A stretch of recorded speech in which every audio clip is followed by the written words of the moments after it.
Je te loue, Seigneur, avec tout mon cœur. Tes merveilles sans fin nous remplissent de bien. Bonne année dans le Seigneur, mon frère, ma sœur. Cette année, on va commencer le contenu avec des questions-réponses. Allez, je vais prendre une question au hasard dans ma liste et on y va. Question de Bernard. Non, finalement, honneur aux femmes. Question de Sylvie. Sylvie, désolée ma sœur, mais je ne vais pas donner ton nom de famille ici, ni le lieu où tu habites, parce que tu m'as mis toutes ces informations. Donc, bonjour sœur Charlène. Je m'appelle Sylvie, j'ai 39 ans et je sers le Seigneur dans une ADD depuis 10 ans avec mon époux. Je travaille à la librairie de l'église la majorité du temps et parfois je fais l'accueil. Quant à mon époux, il est responsable de maison de prière et ancien dans l'assemblée. Mon mari est vraiment un homme bon et juste et je remercie le Seigneur de me l'avoir donné. Ma sœur, tu peux remercier Dieu matin, midi, soir parce que là, tu es bénie. Si ton mari est un homme bon et un homme juste, tu es béni. Mais, quand il y a le mais là, c'est pas bon. Depuis l'année dernière, mon mari et moi sommes constamment en conflit à cause d'une situation qui s'est produite dans notre assemblée. Une situation qui pourtant a été réglée et je ne comprends pas pourquoi mon mari m'en veut encore. Il n'arrive pas à passer à autre chose depuis le mois d'août. Pour commencer, dans notre assemblée, nous avons pour habitude de changer de pasteur environ tous les 2 ans ou 3 ans. Il y a 3 ans, un nouveau pasteur est arrivé dans notre assemblée avec son épouse et ses 3 enfants en bas âge. Nous avions très vite remarqué que le pasteur était un homme simple. Il n'a rien exigé de nous, ni matériellement, ni financièrement. Gloire à Dieu. Et il a accepté sans broncher le petit salaire de 600 € que l'église pouvait lui donner à ce moment-là. Nous avons un local pouvant contenir 200 personnes, mais nous étions à ce moment-là 82 membres seulement, car l'église n'avait aucune croissance depuis des années. Bloquée à 82 membres. Durant la première année, nous avons été grandement bénis avec ce pasteur. Il était vraiment à l'écoute du Saint-Esprit, il nous enseignait des choses qui nous permettaient d'obtenir des victoires dans nos vies personnelles, des choses que nous n'avions jamais entendues auparavant. Les messages nous faisaient vraiment grandir. Il nous a appris à évangéliser et de nouvelles personnes ont commencé à arriver dans l'assemblée. Je peux dire que ce pasteur ne comptait pas ses heures. Il était présent pour chacun d'entre nous. On peut dire qu'il veillait très bien sur nos âmes, en plus de devoir s'occuper de son épouse qui était malade. Son travail était irréprochable.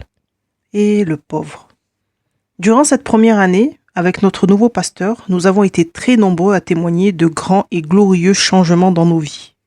C'est-à-dire que dans l'église, nous avions 2 sœurs stériles, pour qui l'on priait depuis des années, qui sont tombées enceintes l'année où le pasteur est arrivé. Les gens qui ne trouvaient pas de travail depuis longtemps ont décroché des emplois dans de grosses entreprises. Les entrepreneurs de l'église prospéraient à nouveau dans leurs affaires, et ceux qui ne comprenaient pas la Bible commençaient à bien la comprendre. Waouh! C'est fort, hein? C'est fort.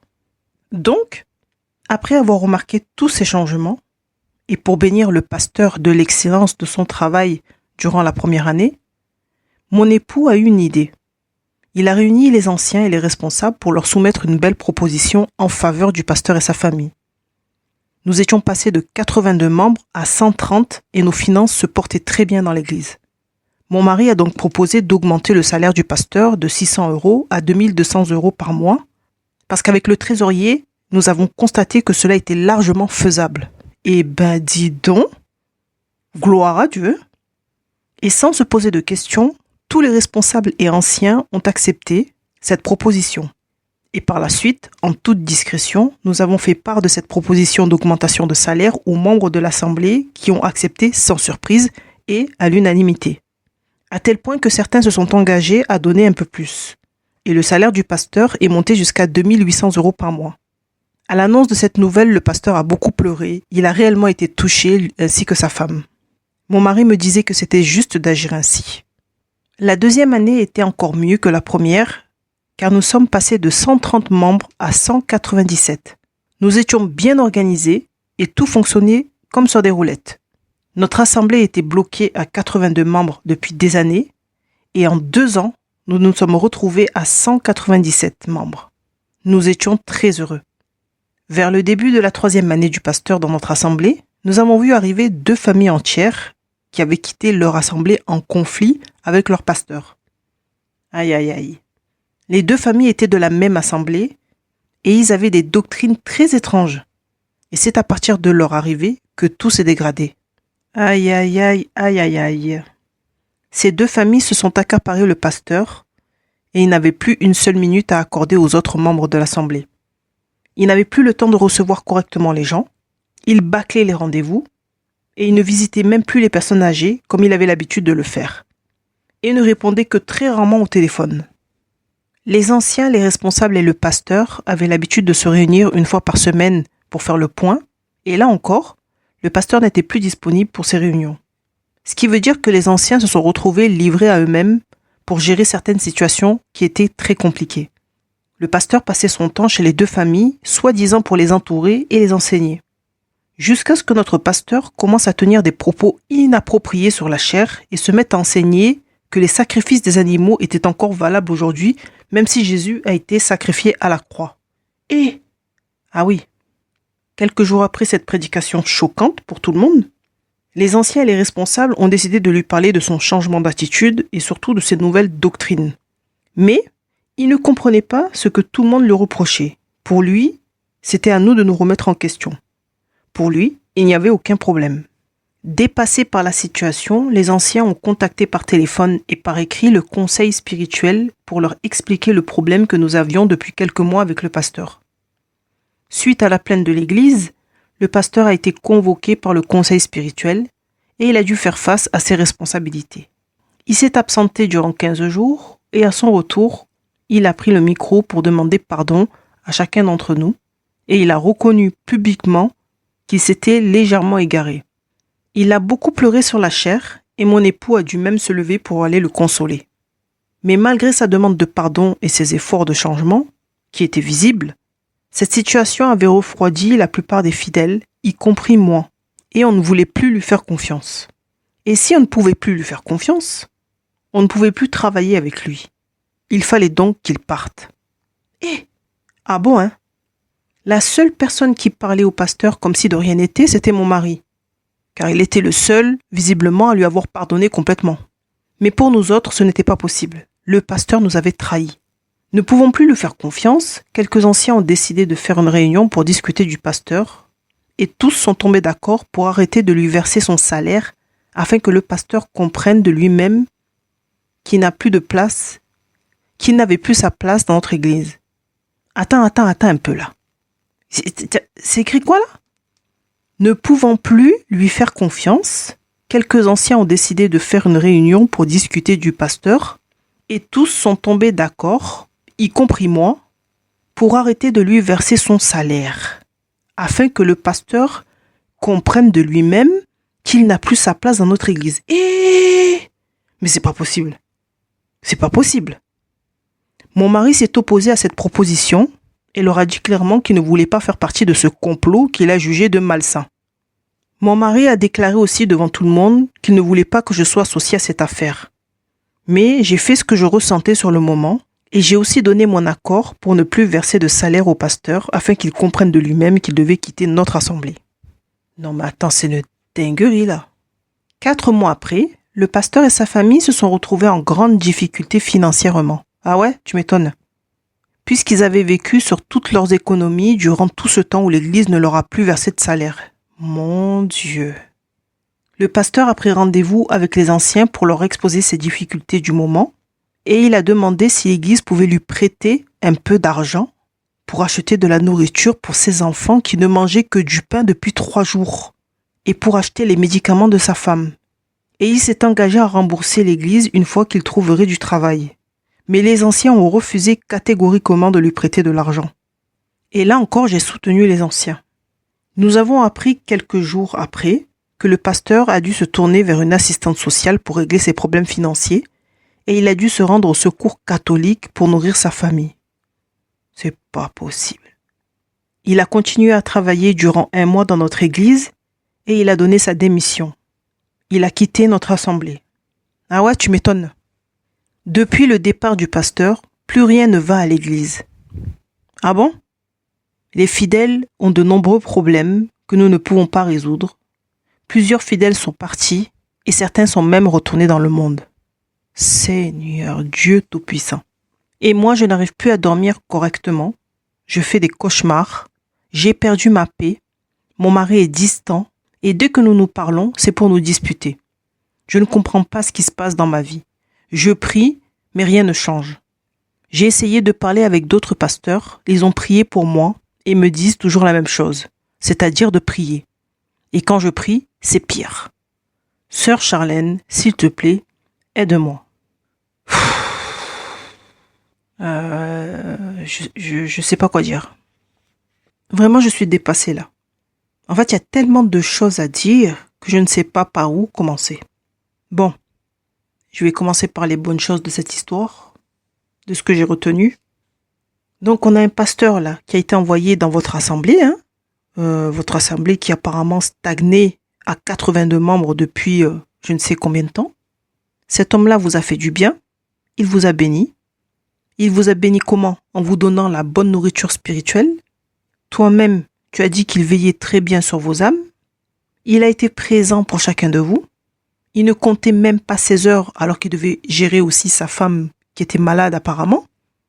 Ce qui veut dire que si sa femme n'était pas en capacité de gérer les 3 enfants en bas âge à cause de sa maladie, c'était son mari en fait, donc votre pasteur qui devait s'occuper des enfants. En plus de gérer l'organisation de l'église. Ensuite, le monsieur, il prêchait tellement bien que votre église a grandi en nombre. Vous êtes passé de 82 membres à apparemment 130, je crois, en quelques mois. Et ensuite, d'autres gens sont arrivés et vous êtes retrouvés à 197 dans un local qui peut contenir uniquement 200 personnes. Vous avez été bénis, c'est beaucoup. Quand tu as une toute petite assemblée ou une assemblée de taille moyenne, tu sais ce que ça veut dire ça, de recevoir des gens comme ça en masse. C'est une grâce. Ensuite, j'ai compris que grâce à ces enseignements, vous avez été même délivré des esprits qui tenaient votre vie là et qui vous empêchaient de trouver du travail, de prospérer, d'enfanter ou peut-être de vous marier aussi, je suppose. Parce que généralement, ça va ensemble. Et finalement, pour le remercier de son travail, vous avez fait quand même une bonne action. Vous avez souhaité le bénir en augmentant son petit salaire de base. Ainsi, il est passé de 600 € à 2800 € par mois, ce qui est très bien. Je vous félicite pour ça. Parce que l'ouvrier mérite son salaire. Et si vous êtes devenu prospère et que les choses ont commencé à bien aller dans votre assemblée alors qu'avant c'était la galère, c'est parce qu'il vous a bien enseigné. Il vous a enseigné d'excellentes choses pour vos vies personnelles. Et en réalité, c'est très juste d'augmenter son salaire, oui. Surtout si l'église a les moyens de le faire. C'est très bien. L'ouvrier mérite son salaire, un point, un trait. Mais, un jour cet homme, ce pasteur qui est un être humain, a eu le malheur de s'égarer. Il s'est trompé de chemin. Qui ne s'est pas trompé de chemin ici-bas?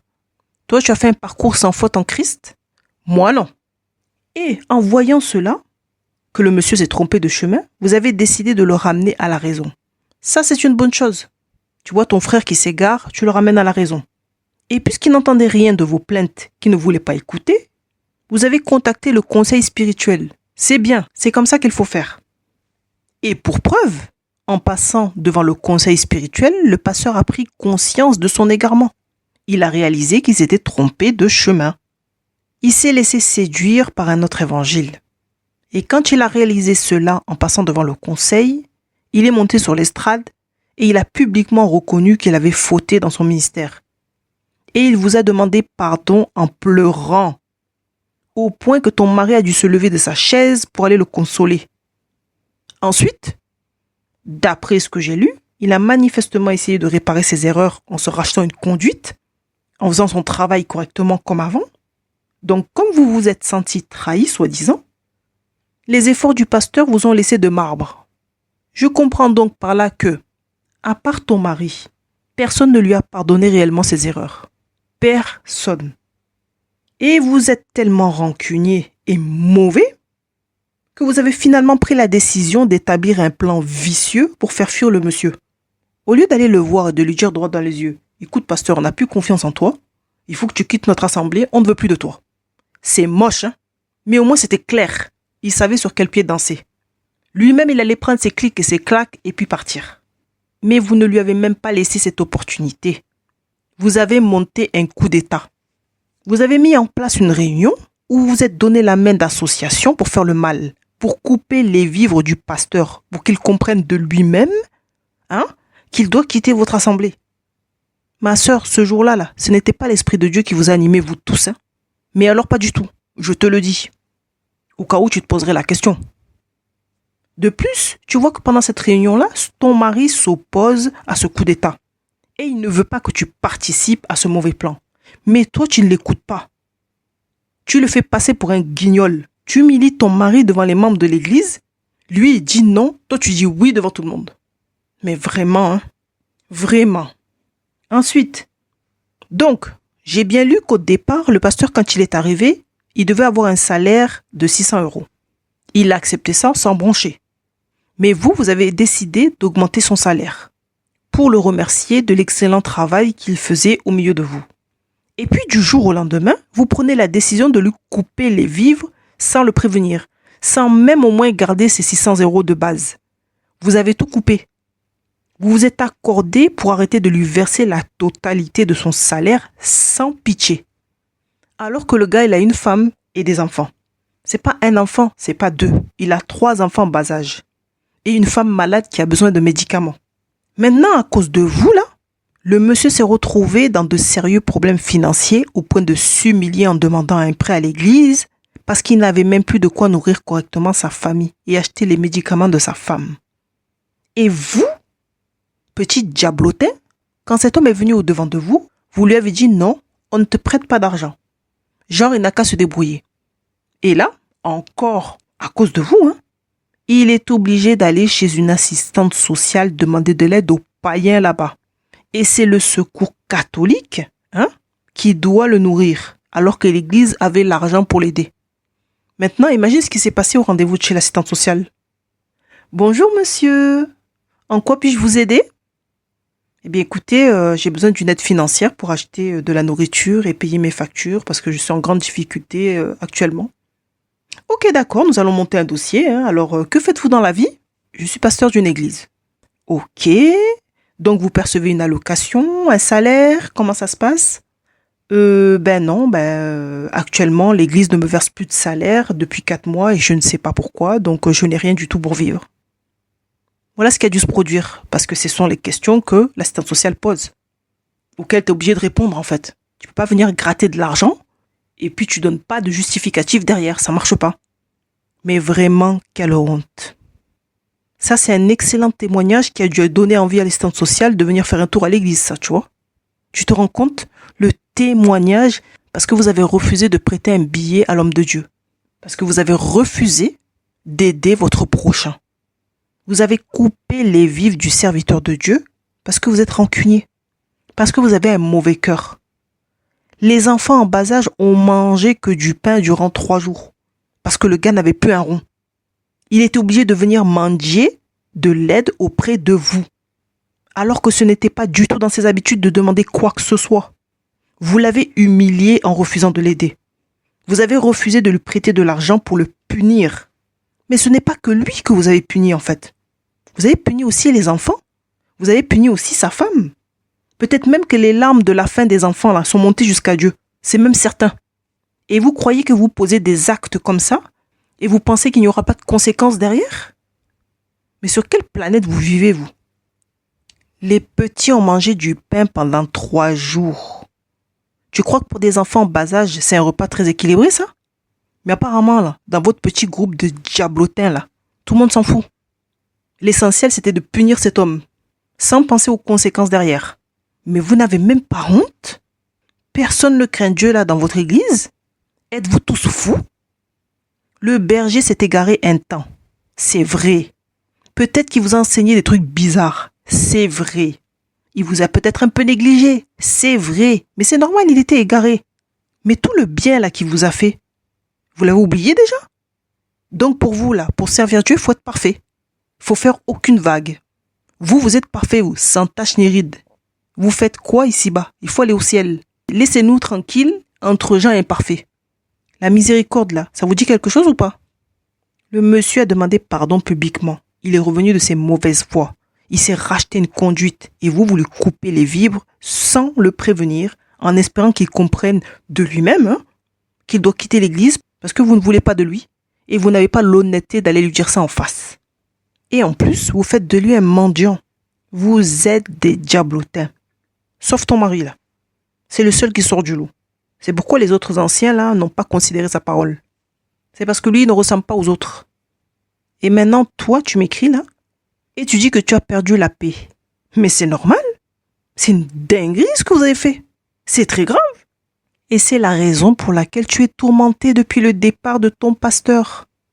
Tu fais des cauchemars, ton ménage va mal, rien ne va dans ta vie, l'église c'est le bazar. C'est normal. En faisant le mal là, que ça soit toi ou les autres là, ton petit groupe, vous avez ouvert une porte au diable dans votre vie pour vous tourmenter, pour ôter la paix. Et en même temps, le Saint-Esprit te reprend. Et en réalité, ça doit faire longtemps qu'il te parle, mais tu n'en as pas tenu compte, c'est tout. Et bien aujourd'hui, tu dis, Charlène, aide-moi. Quand c'était pour comploter là-bas, là, pour monter ce coup d'État, où tu as donné ton accord pour couper les vivres des gens, tu n'as pas demandé d'aide à personne. Tu savais très bien comment faire, quoi dire et comment penser. Maintenant que c'est chaud sur toi, Charlène, aide-moi. Bon, je ne vais pas parler en langue, alors écoute bien ce que je vais te dire. Ça va être clair. Tu veux que je t'aide? Je vais t'aider là. Mais reste à l'écoute. Premièrement, cet homme-là, ce berger, ce n'est pas votre ennemi. C'est juste un ouvrier qui s'est égaré. Et ça peut arriver à n'importe qui. C'est quelqu'un qui s'est laissé séduire. Mais c'est aussi un ouvrier qui s'est repenti sincèrement, je crois. Vous l'avez pointé du doigt et malmené, alors que vous êtes pire que lui.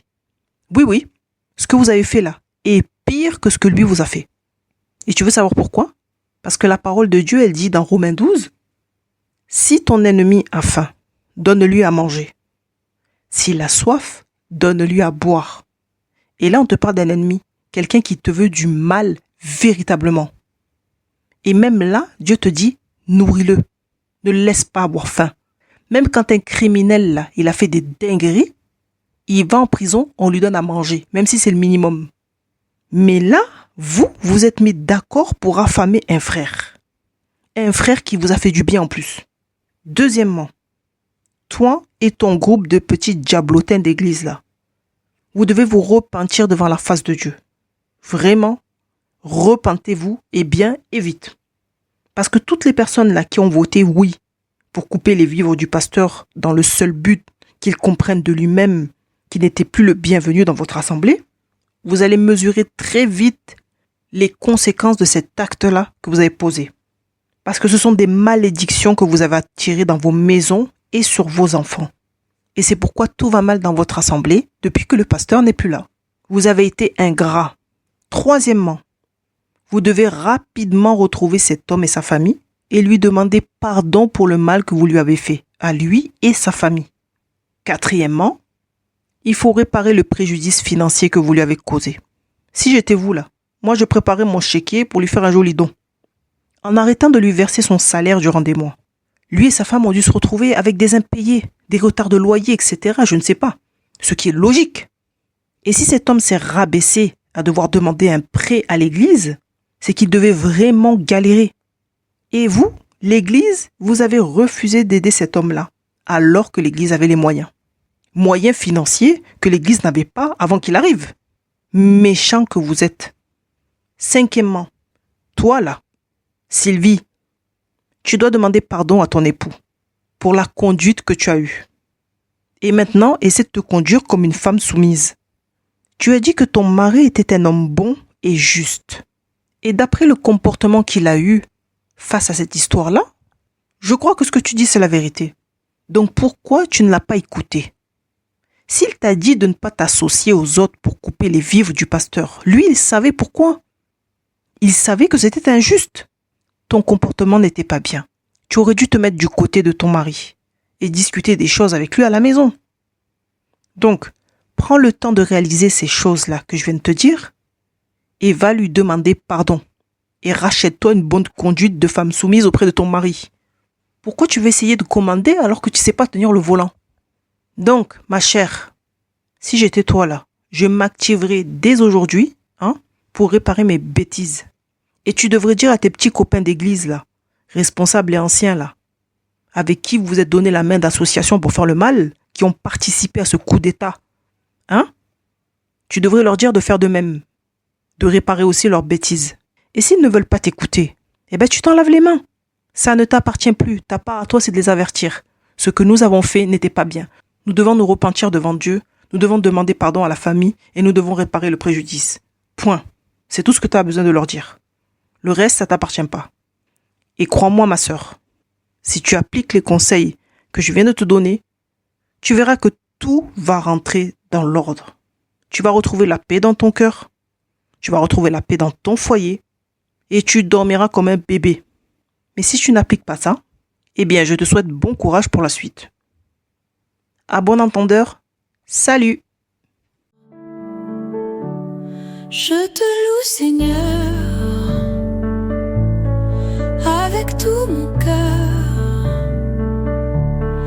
Tes merveilles sans fin nous remplissent de bien.